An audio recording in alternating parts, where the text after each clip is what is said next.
Alors voilà, la manip est prête. Donc vous avez ce fil rouge ici qui pendouille et dans lequel donc je vais pouvoir faire passer 15 ampères. Donc je vous montrer, je fais passer les 15 ampères. Donc vous avez l'aiguille qui monte à 15 ampères. En fait, le courant il passe par ces deux fils là, le rouge, le bleu, et c'est branché dans une connexion un peu au-dessus, bon, qui est un peu toute moche qui est là, mais enfin en gros, le bout du fil bleu et le bout du fil rouge qui est en arrière-plan, ben il vient faire passer du courant dans le fil rouge qui est ici. Voilà. Donc là je mets du courant, j'enlève du courant, donc il se passe rien. Maintenant, qu'est-ce que je vais faire? Je vais faire passer, je vais m'arranger pour que le fil rouge passe dans la zone de champ magnétique uniforme. Et là, qu'est-ce qu'on a? On a le pôle nord, voilà, le pôle nord qui est en haut. Le sens du courant, ben, il va aller comme ça, du pôle sud. On va essayer de baisser un petit peu, voilà. Donc ça va arriver par là, il va tourner comme ça, et il va remonter comme ça. Voilà. Alors, voilà, je pense que vous voyez à peu près tout dans le champ de la caméra. Donc là, je vais envoyer le courant. Et vous voyez clairement le fil rouge qui se déplace. Donc il subit une force. Cette force, en fait, le pousse dans ce sens-là. Voilà. Alors je vais arrêter, voilà, je relâche le courant. Donc cette force pousse clairement le fil dans ce sens-là. Maintenant, je vais faire quelque chose, je vais retourner les mains. Comme ça. Donc j'inverse le sens du champ magnétique. Maintenant, il va être comme ça, vers le bas. Et je fais la même manip, j'envoie les 15 ampères. Et là, le fil se déplace dans l'autre sens. La force est dans l'autre sens. La dernière manip qu'on peut faire, c'est changer le sens du courant dans le fil. Au lieu que le courant passe comme ça, on va le faire passer dans l'autre sens. Donc pour faire ça, je vais juste inverser les polarités des fils qui l'alimentent. Donc je mets le rouge en haut et le bleu en bas. Et je refais la manip. Et cette fois, ça va de nouveau renverser le sens de la force, qui cette fois est comme ça. Voilà, bon, pour l'essence des forces, pour le moment, je vous embête pas trop avec ça. Dans le compte rendu de TP, on vous demande de dire si la force que subit le fil, elle est perpendiculaire ou parallèle au champ magnétique.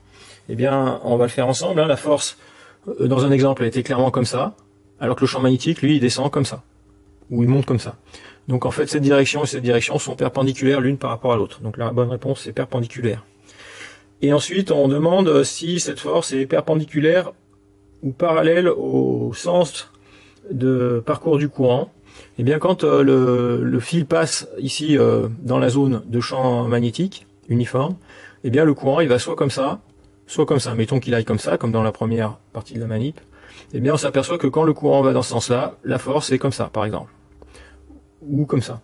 Et bien si donc le courant est comme ça, la force est comme ça veut dire que la force est également perpendiculaire au sens du courant, voilà, qui circule dans le fil. Voilà, donc les bonnes réponses, c'est que la force est à la fois perpendiculaire au champ magnétique et à la fois perpendiculaire au sens du courant dans le fil et à la direction, dirons-nous, du courant dans le fil. Voilà. Et donc ce qui peut paraître bizarre quand on raisonne dans le plan, c'est que le champ magnétique est également perpendiculaire, il est comme ça, il est vers le bas, et le fil est le sens de parcours du courant est horizontal. Donc le champ magnétique et le sens de parcours du courant sont également perpendiculaires entre eux. Voilà pour cette partie de la manip. Donc là, je pense que dans le fascicule, on va regarder ensemble, mais on a fait déjà pas mal de choses. Voilà, on est allé jusqu'au 5, là, voilà. Je mets, il y a le 5. Voilà, et maintenant on va voir quelque chose qui est particulier, c'est le phénomène d'induction, la partie 6. Voilà, et ça c'est très très important, parce que déjà c'est un phénomène qui se passe dans les moteurs électriques, mais c'est surtout le phénomène qui permet de produire l'électricité, la manière dont on fabrique l'électricité. Et d'ailleurs, tous les moteurs électriques sont réversibles, ils peuvent se comporter comme des générateurs qui produisent de l'électricité dès lors qu'on les entraîne en rotation. Voilà. Donc on va faire ça, et je vais préparer un petit peu le matériel. Voilà, alors pour mettre en évidence le phénomène d'induction, je vais prendre la bobine de fil ici, avec du fil bobiné, avec un isolant autour. Bien sûr, les spires sont isolées les unes des autres. Hein. Voilà. Et l'appareil de mesure qui permet de mesurer la tension, plus ou moins les variations de la tension dans le temps. Donc cet appareil qu'on appelle un oscilloscope. Alors je vais vous présenter un petit peu l'oscilloscope déjà. Bon, on va regarder un petit peu. J'espère que vous voyez suffisamment. Donc dans cet oscilloscope, qu'est-ce qu'on voit? On va mettre bien en face. Voilà. Alors, vous voyez une trace ici qui défile au rythme de 1 carreau par seconde. C'est-à-dire que ça prend une seconde pour que ça balaye ici, ou que la trace avance d'un carreau. Voilà. Et cette trace, ensuite, qui est la voie jaune, donc qui correspond à cette entrée-là de l'oscilloscope, je vais brancher un fil dessus.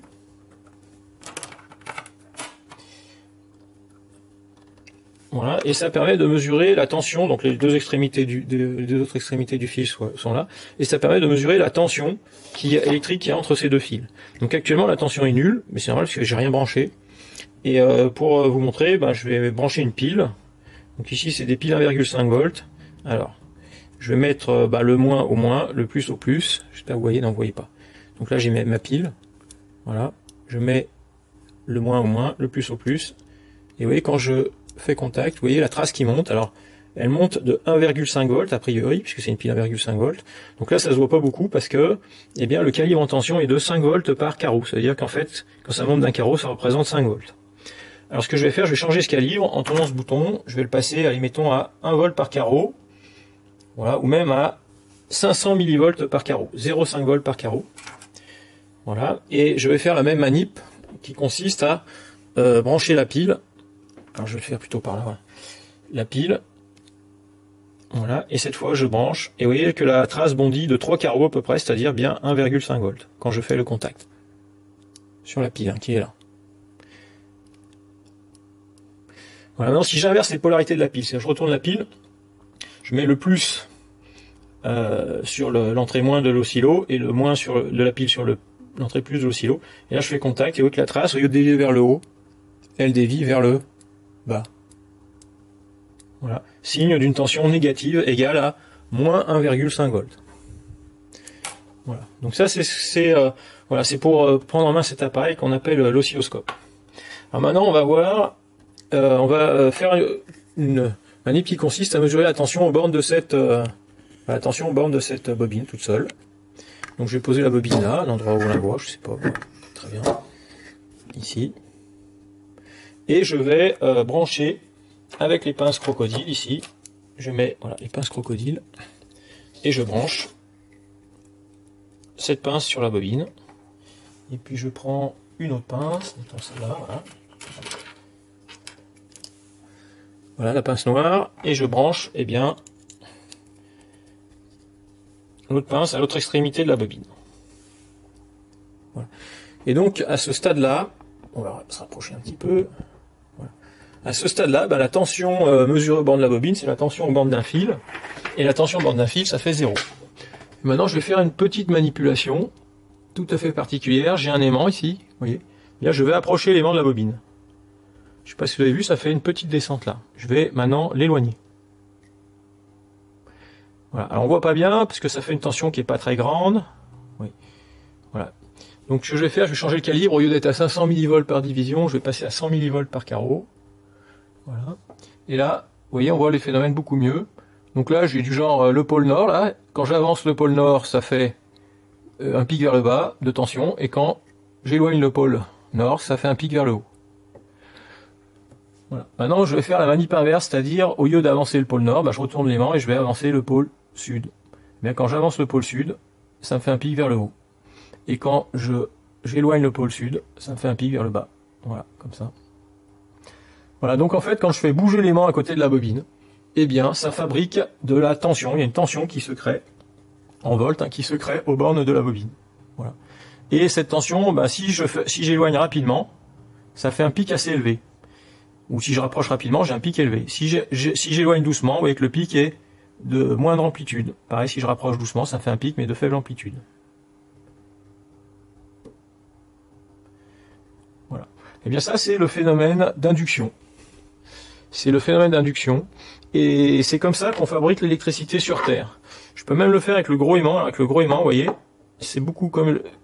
Il est assez gros. Il suffit que je le déplace à peine, et vous voyez, ça fait déjà des grosses tensions.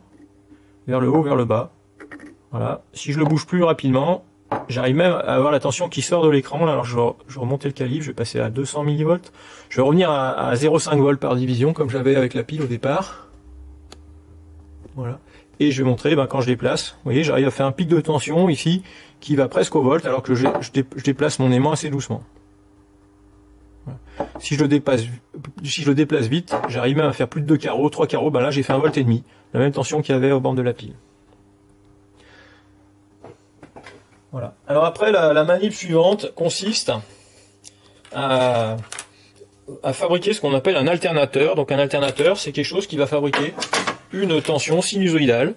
Et pour faire ça, eh bien, au lieu d'approcher ou d'éloigner l'aimant qui est là au bout, là, eh bien, on va le faire tourner. Voilà. Donc on va faire tourner cet aimant, et pour le faire tourner, on va utiliser un autre moteur électrique ici, qui est le moteur de la mini perceuse. Donc je vais brancher la mini perceuse. Donc je vais la brancher là derrière, bon c'est pas très important pour vous, mais je vais la brancher sur une alimentation stabilisée, que vous voyez pas si je vais vous la montrer. Allez, je vais vous montrer ça, puis on dézoome un peu. Voilà. L'alimentation stabilisée, un peu de ménage. Ah bah il y en a deux ici. Il y a celle-là, voilà, par exemple, celle-ci. Très bien. Donc là, elle m'indique les volts, là. Est-ce que vous la voyez? Oui, allez là. Voilà. Voilà. On va zoomer un petit peu. Voilà, les volts, les ampères. Donc je vais la régler au début à 3 volts. Voilà, alors je lui ça c'est le courant qu'on lui autorise à débiter. Donc là je vais le mettre à fond puisqu'il faut pas mal de courant, je crois. Et puis ensuite, voilà, je mets 3 volts. J'ai un petit bouton marche-arrêt sur la perceuse ici, j'appuie et vous voyez que l'aimant se met à tourner. Voilà. Et donc maintenant on va revenir un petit peu là. Je vais rezoomer un peu, vous voyez. Est-ce que vous voyez tout bien? Et qu'est-ce que je vais faire? Je vais approcher l'aimant qui tourne de la bobine comme ça. Et vous voyez que sur l'oscilloscope, ça crée une tension qui est tellement grande d'ailleurs qu'elle déborde de l'écran. Alors je vais changer le calibre. Voilà, je fais 1 volt par carreau, donc là je fais plus de carreaux, moins de carreaux, ça fait du 4 volts crête à crête à peu près. Et puis si l'aimant j'arrive à le faire tourner à l'intérieur de la bobine, comme ça j'arrive encore à faire grossir. Vous voyez? Bon, allez, j'ai encore changé un calibre, on va mettre 5 volts par carreau. Voilà. Non, 5 volts c'est trop, 2 volts par carreau. Voilà. Alors cette tension là, en fait, là ça me fait un gros nuage. Pourquoi? Vous voyez, si je ralentis, si je ralentis avec le doigt, je vais essayer de vous faire comprendre pourquoi il y a ce gros nuage. Donc je ralentis ma tension, et vous voyez quand l'aimant tourne doucement, non, on voit pas trop encore, j'essaie de le faire tourner doucement. Ah. Voilà. Donc, vous voyez, ça fait un signal qui monte et qui descend. Mais il monte et descend rapidement. Donc si je veux le voir bien, ce truc là, eh bien il faut que je change la vitesse de balayage de mon oscilloscope, c'est-à-dire que je fasse balayer plus vite. Vous voyez là je fais balayer plus vite. On va voir si on arrive à y voir mieux les oscillations. Voilà. Donc là je suis à faible vitesse. On voit mieux les oscillations. Voilà, et je vais balayer encore plus vite. Voilà, là on les voit. Et puis quand je fais tourner vite, elles sont encore assez resserrées là. Donc je vais encore balayer plus vite. Et voilà les oscillations qu'on obtient, qui sont à peu près des sinusoïdes. Alors dans les bons alternateurs, ça fait de la bonne, de la sinusoïde bien propre, hein, de la bonne sinusoïde. Voilà. Et donc à partir de là, on a créé, donc on crée une tension alternative à partir, en faisant tourner l'élément à côté de la bobine. Voilà. Donc si je mets vraiment dedans, j'arrive à avoir même beaucoup de tension, c'est ce qu'on a vu tout à l'heure. Voilà. Alors on va mesurer même la tension crête à crête. On va voir ce qu'on arrive à obtenir. Je vais régler l'oscilloscope. Donc je fais des mesures. Je vous règle tout ce qu'il faut. Hein. On va régler sur CH1. Voilà. Pas la tension efficace. Min, max. Temps de montée. Moyenne. Crête à crête. Voilà, la mesure est là. Et on fait. Voilà, on a 8,4 volts crête à crête. Donc on parle de tension induite dans la bobine. Qui vaut 8,4 volts crête à crête. Alors. Voilà, si je mets bien l'élément au fond, j'arrive à monter à 9 et quelques volts. Voilà, et puis à mesure que j'éloigne, il n'y a plus de phénomène hein, si j'éloigne complètement. Alors plusieurs choses intéressantes à voir. Si j'ouvre, il y a quelque chose, voilà, ce qui est intéressant, c'est de voir ici ce qui est indiqué. Je ne sais pas si vous le voyez, ça s'appelle. Je vais zoomer un peu. Ce qui est indiqué là sur l'oscilloscope en bas, il y a marqué 46 Hz ou 45 Hz. Mais 45 Hz, c'est la fréquence de la sinusoïde, c'est le nombre de périodes de cette sinusoïde qu'il y a par seconde. Et en fait, chaque période de sinusoïde correspond à un tour de l'aimant, hein, puisque un tour fait un cycle de variation de champ magnétique. Et donc en fait, hein, qu'est-ce qu'on peut déduire déjà de cette chose-là? Eh bien, c'est que à 40, si la fréquence est, bon, elle a un peu changé, maintenant elle est à 44 Hz, eh bien ça veut dire que l'aimant fait 44 tours par seconde, là, très précisément. On arrive à mesurer, comme ça, la vitesse de rotation de l'aimant. Voilà, 45. Ensuite, il y a quelque chose qu'on peut faire, c'est faire varier la vitesse de rotation de cet aimant en changeant la tension d'alimentation de la mini perceuse qui est ici. Voilà, donc la mini perceuse que vous voyez pas complètement, je vais vous la montrer, voilà. Elle est là, hein. Je vais changer, et je vais augmenter un peu cette tension. Vous voyez que ça tourne plus vite, et là, les sinusoïdes se resserrent, et la fréquence augmente. Maintenant, on a combien? 74 Hz. Ça veut dire que l'aimant tourne à 74 tours par seconde. Voilà. Et quand je vais augmenter la vitesse, non seulement ça resserrait la sinusoïde, donc ça augmentait le nombre de périodes par seconde, mais ça a aussi augmenté son amplitude. Voilà, d'ailleurs j'ai 10 volts crête à crête.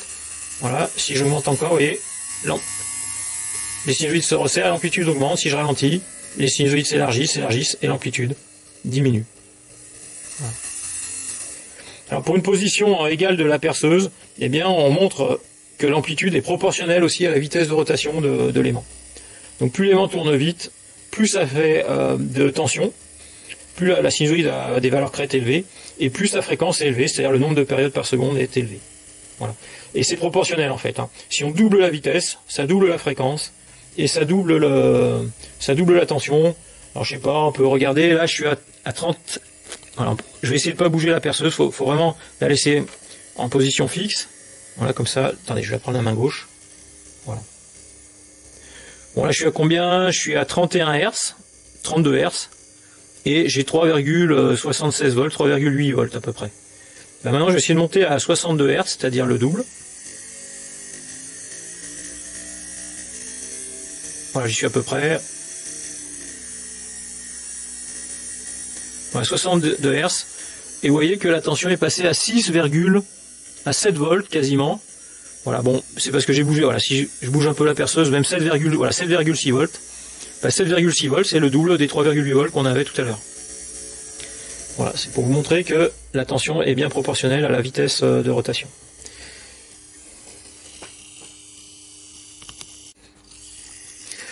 Alors maintenant, ce que je vais vous montrer, c'est que cette tension qui est créée ici, c'est pas juste une tension qui permet qu'on peut juste mesurer sur l'oscilloscope. C'est plus que ça, c'est une tension qui va être capable même de fournir de l'énergie, puisqu'elle va être capable d'allumer ces petites LED là. Donc c'est la tension qui est produite par la bobine. Je vais dézoomer un petit peu.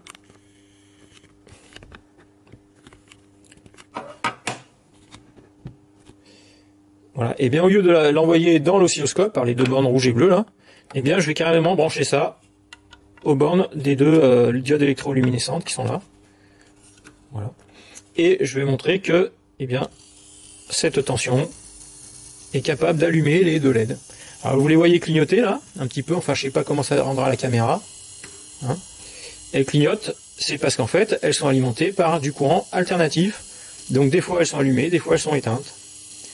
Voilà. Et même, on pourrait, je sais pas si on va le voir, voilà. En fait, elle clignote en alternance parce qu'il y en a une qui conduit le courant dans un sens et l'autre qui conduit le courant dans l'autre sens. Hein, elles sont montées tête bêche. Donc il y en a une qui conduit dans un sens, une dans l'autre sens. Voilà. Donc on crée de l'électricité. Si j'augmente la vitesse de rotation de l'aimant, eh bien à la fin on les verra même plus clignoter, puisque en fait elles vont clignoter elles vont continuer à clignoter. Voilà, je vais le faire.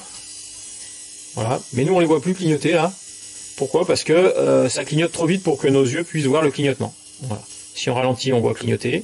Et puis si on fait aller vite, on voit plus le clignotement. Voilà, donc là j'ai fait un générateur électrique. Voilà. Et bien sûr, si j'enlève la perceuse, ça crée plus rien.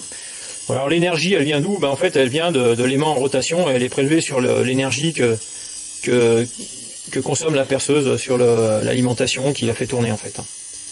Voilà, y a pas ce système ne crée pas de l'énergie, en fait, ça transforme de l'énergie mécanique et sous forme de l'aimant en rotation là, en énergie électrique. De toute façon, l'énergie, ça ne se crée jamais, hein, ça ne peut que se transformer, par définition. Alors, je voudrais vous montrer qu'on peut faire... bon, ça, c'est ce qu'on fait dans un alternateur. Je vais vous montrer avec l'aimant en U qu'on peut faire ça, voilà, juste en bougeant l'aimant en U. Vous voyez là, les petites LED, là. Voilà. Et là, l'aimant U, bon, si je le bouge doucement, je fais pas assez de tension pour dépasser le seuil de tension qui permet d'éclairer les LED. Mais regardez, je vais le bouger un peu rapidement. Vous avez vu, il y a une LED qui s'allumait, je crois. On va le faire. Voilà. Alors, il n'y en a qu'une parce que le courant a dû passer de là vers là. Voilà. Voilà. Et quand je fais rentrer l'aimant rapidement, alors je vais pas y arriver parce que je vais taper sur la table, alors ce que je vais faire, je vais renverser les polarités de l'aimant. Et là, quand je vais sortir l'aimant rapidement, eh bien, c'est l'autre LED qui s'allume. C'est la petite copine. parce que cette fois, le courant va dans l'autre sens. Il va dans le sens de cette LED là. Voilà. Alors je pourrais montrer, si je vais vous le montrer quand même, je vais mettre la bobine comme ça. Et donc voilà, si je rentre l'aimant dans la bobine, ah ben, je le sors, c'est celle du bas qui s'allume, et je le rentre rapidement. Ah, faut que je vise bien. Oh, j'arrive pas. Il faut atteindre une certaine... Voilà, quand je le rentre avec une certaine vitesse suffisante, c'est celle du haut qui s'allume, et quand je ressors, c'est celle du bas. Voilà. Bon, alors ensuite, donc on pourra faire un générateur électrique qui est fait juste en faisant faire des allers-retours à l'aimant, mais c'est pas du tout pratique, hein, personne fait ça. On préfère faire tourner des aimants à côté de la bobine pour faire un générateur électrique. Donc ce type de générateur avec un aimant qui tourne avec une bobine à côté ou plusieurs bobines, c'est ce qu'on appelle un alternateur. Voilà, c'est ce qu'il y a dans les moteurs de voitures pour fabriquer l'électricité qui est nécessaire pour recharger la batterie et faire fonctionner les appareils électriques d'une voiture, par exemple, typiquement. C'est aussi ce qu'on a dans les centrales électriques, hein, nucléaires ou autres, ou même dans les éoliennes, pour produire l'électricité. À la fin, on fait tourner un aimant à côté d'une bobine, on fait tourner un alternateur, et ça fabrique l'électricité. Voilà pour cette partie sur l'alternateur.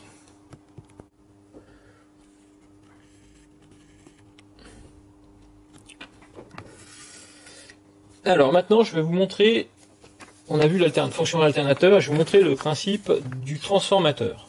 Donc là, on arrive aux questions sur le transformateur. Je vous montre un petit peu, vous savez, dans le poly. Voilà. Le transformateur. Alors ça, c'est un organe très très important qu'on retrouve un peu partout dans le réseau électrique et même dans tous les appareils électriques. Et ça permet, grosso modo, de changer la tension du réseau électrique ou de changer une tension, puis aussi de faire une isolation entre un réseau et un autre, une isolation dite galvanique. Alors pour vous montrer le principe du transformateur, ça marche toujours sur le principe d'induction. Donc je vais remettre comme on était avant, je vais remontrer le principe d'induction. Voilà. Donc là j'ai toujours, voilà, j'approche l'aimant, ça fait les petites oscillations, les petites impulsions, etc. Voilà. Et voilà. La raison de tout ça, hein, c'est que en fait, quand il y a un champ magnétique qui varie à côté d'une bobine, eh bien, ça induit une tension dans les spires d'une bobine. Eh bien, pour faire varier le champ magnétique à proximité de cette bobine, il y a plusieurs façons de faire. Il y a effectivement faire bouger un aimant ou le faire tourner, etc. Mais l'autre technique qu'on va utiliser dans le transformateur, c'est de rapprocher de cette bobine-là une deuxième bobine. Et pour qu'elle soit, elle, source de champ magnétique, on va l'alimenter par un générateur. Mais si on mettait un générateur à courant constant, eh bien, ou à courant continu, ben, ça ferait un champ magnétique constant. Et si le champ magnétique est constant, ben, ça crée aucune tension dans la bobine qui est en dessous. Pour que ça puisse créer de la tension, il faut que le champ magnétique soit variable. Et bien, pour que le champ magnétique créé par la bobine verte soit variable, il faut que cette bobine verte, on l'alimente non pas avec du courant continu, mais avec du courant alternatif. C'est pour ça que je vais utiliser maintenant l'appareil qui est là en haut, voilà celui-là, qui est un générateur de sinusoïdes, enfin de signaux, que je règle ici en mode sinusoïdal. Et qu'est-ce que je vais faire? Je vais injecter une sinusoïde, enfin je vais lui faire délivrer une sinusoïde. Là, ici c'est marqué à 4000 Hz, il est déjà réglé, c'est déjà fait. Donc la sortie c'est ici, et avant d'appliquer cette sinusoïde sur la bobine verte, je vais faire un contrôle de cette sinusoïde en la mesurant. Donc je fais un branchement. Donc je vais dézoomer, que vous voyez bien. Donc là je suis en train de brancher la sortie de mon générateur de signaux ici. J'ai un peu tendance à se casser la figure, si je vais mettre bien. Et bien je suis en train de brancher ça sur la deuxième voie de mon oscilloscope.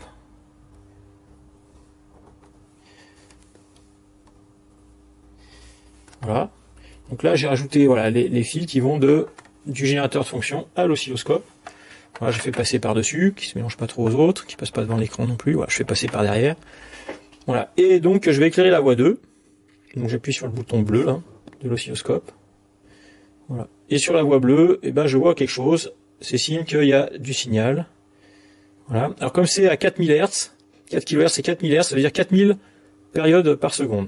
Donc, je suis en train de régler l'oscilloscope. Voilà. Alors actuellement, donc la voix est pas synchronisée. Pour synchroniser, je vais vous montrer comment on fait. Même si vous retenez pas, c'est pas trop grave. Donc actuellement, mon oscilloscope, là, il cherche à se synchroniser sur la voie jaune, je le vois parce qu'ici, il y a une petite flèche jaune. Eh bien, il faut que je lui dise de synchroniser non pas sur la voie jaune, mais sur la voie bleue. Donc pour faire ça, je vais dans un bouton qui s'appelle ici Trig Menu, et dans Trig Menu, Trigger c'est le déclencheur ou la synchronisation de l'oscillo, et dans la source ici, au lieu de mettre CH1, je vais mettre CH2 qui est la voie violette. Voilà, maintenant que j'ai CH2 ici, bah ça y est, c'est synchronisé. Et je vois que j'ai ma sinusoïde bleue qui fait, allez, elle fait combien là? J'ai 5 volts par carreau sur la bleue. Je vois. Je vais monter, voilà, plus ou moins 2 carreaux, allez, ça fait plus ou moins 10 volts. Elle est pas bien centrée sur 0, voilà, je vais la centrer bien sur... Ah non, c'est pas qu'elle est pas centrée sur 0, c'est que le 0 de ma voix est pas bien réglé. Le 0, c'est cette petite flèche bleue que je mets bien au milieu. Alors, je vais essayer de la mettre très bien, voilà, parfait. Ok, donc j'ai à peu près du 10 volts crête à crête sur la voie bleue. Bon, eh bien je vais appliquer cette tension de 10 volts crête à crête aux bornes de ma bobine verte. Maintenant, alors je rezoomerai plus tard, là on va regarder les câblages. Donc la bobine verte, elle a un fil ici, donc à la limite je vais repiquer directement là, voilà, le signal il est là.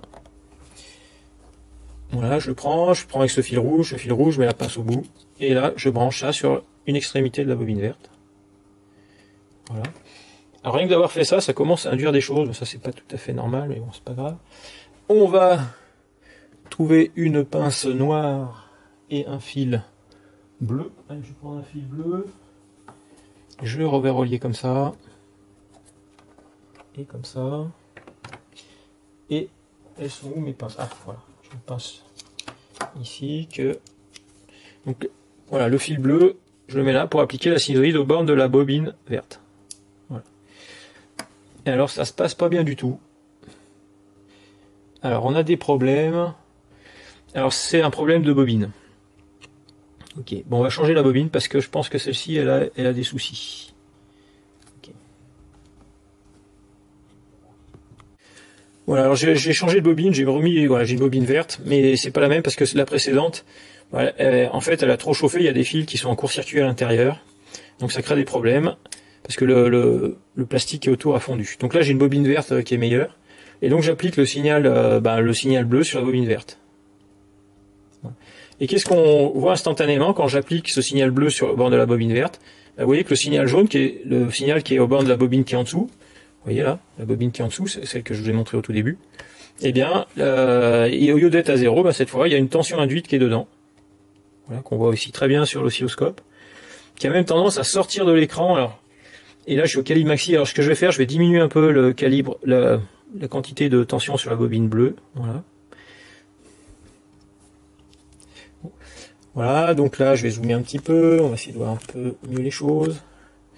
Alors, qu'est-ce qu'on voit? On voit que la tension sinusoïdale aux bornes de la bobine bleue induit une tension dans la bobine qui est dessous, la jaune, qui est en opposition de phase ici, c'est-à-dire quand la bobine bleue est au minimum de tension, la tension sur la bobine de dessous est au maximum. Voilà, ça c'est une histoire de polarité, parce qu'en fait il suffit que je prenne la verte là, puis je la retourne, et si je la retourne, cette fois les deux tensions sont en phase. Voilà, donc c'est juste une histoire de la manière dont du sens des spires de chacune des bobines. Donc les deux sinusoïdes sont parfaitement en phase. Et donc là, quelque chose qui peut peut-être vous paraître étonnant, regardez, on ne peut pas trop zoomer. Voilà, c'est la même échelle pour les deux bobines. Eh bien, vous voyez que vous avez un carreau, c'est-à-dire 5 volts crête sur la bobine verte, alors que sur celle qui est en dessous, vous avez 2 carreaux, 10 volts. Eh bien, il y a plus de tension récupérée dans la bobine du dessous qu'on en a appliqué au bord de la bobine du dessus.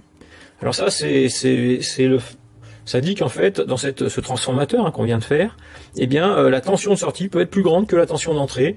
Et en fait, ça dépend du nombre de spires.